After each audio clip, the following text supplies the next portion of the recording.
ज्यादा से ज्यादा 60 सेकंड और कम से कम 30 सेकंड। दिल्ली में हो रही हल्की हल्की बूंदाबांदी के बीच बस इतनी ही सी तो मुलाकात हुई सोनिया गांधी और जया बच्चन की। लेकिन इस मुलाकात के चर्चे देश भर में सुनाई दे रहे हैं, सवाल पूछे जा रहे हैं, पुरानी तस्वीरें खोज खोज कर निकाली जा रही हैं। हर जुबान पर एक न एक कहानी है।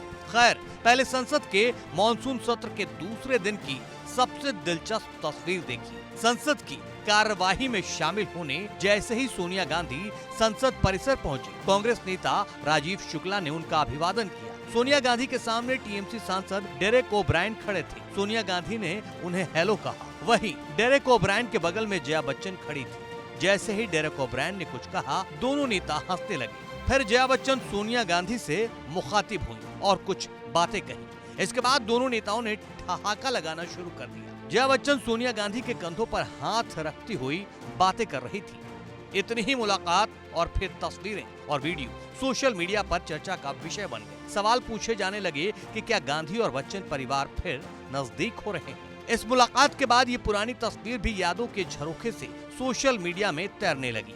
इस तस्वीर में सोनिया गांधी के पति और देश के पूर्व प्रधानमंत्री राजीव गांधी हैं। उनके बगल में सोनिया गांधी और सोनिया गांधी के बगल में जया बच्चन दिखाई दे रही हैं। इस छोटी सी मुलाकात के बड़े मायने इसलिए हैं क्योंकि स्वर्गीय राजीव गांधी और अमिताभ बच्चन कभी बेहद करीबी मित्र हुआ करते थे। ये रिश्ता सिर्फ राजीव गांधी और अमिताभ बच्चन का नहीं था, बल्कि गांधी और बच्चन परिवार का था। अपने बचपन के दोस्त राजीव गांधी के ही कहने पर 1984 के लोकसभा चुनाव में अमिताभ इलाहाबाद सीट से चुनाव लड़े और दिग्गज हेमवती नंदन बहुगुणा को जोरदार पटखनी दी थी। इसके बाद बोफोर्स घोटाले में अमिताभ और उनके भाई अजिताभ का नाम यूं घसीटा गया कि पहले तो वे राजनीति से दूर हुए और फिर गांधी बच्चन परिवार की दशकों पुरानी दोस्ती भी अंतिम दौर में पहुंच गई। अमिताभ ने गांधी परिवार से फिर किनारा ही कर लिया।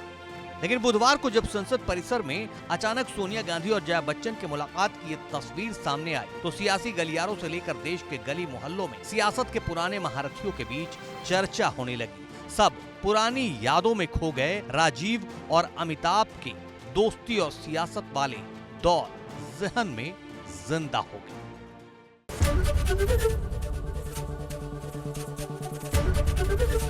एबीपी गंगा, खबर आपकी, जुबान आपकी।